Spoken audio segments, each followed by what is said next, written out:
I joined the armed forces of our nation, representing less than 0.5% of the population, to become a member of the warrior culture in defense of my fellow Americans.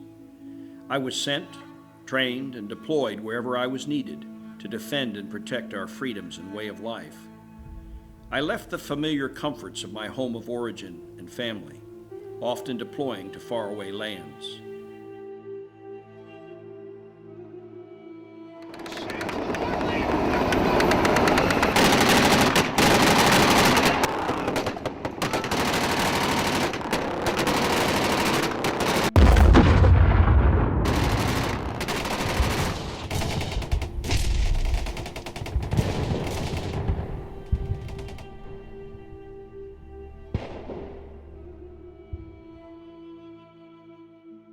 I'm quite sure that I did not fully understand at the time of my entry into military service the costs associated with being a warrior and winning our nation's battles.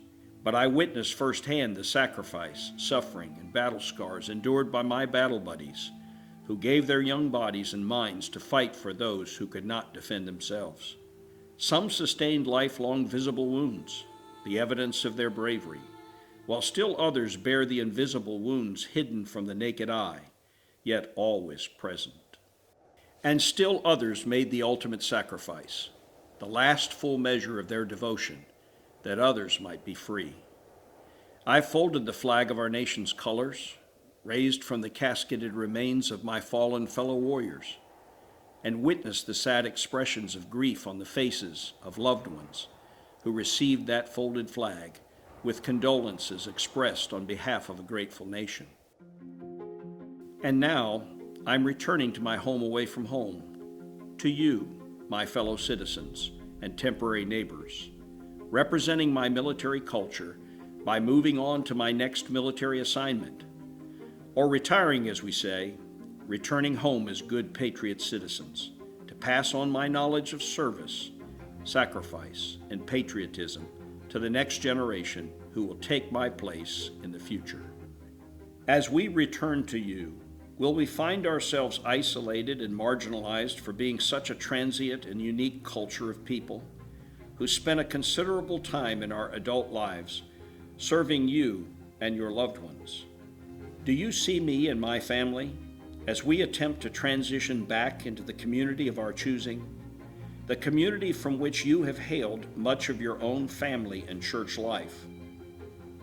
Will we find a place filled with the love, gratitude, kindness, compassion, acceptance, and equal standing that you have known all your lives?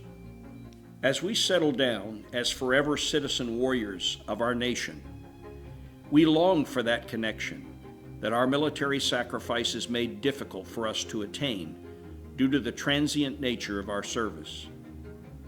Will you welcome us as we continue to live out the lifelong commitment we made to our nation? Respect and embrace our love and devotion to the unique military culture and way of life we still proudly represent. Will you welcome us, as such, into your community and church family?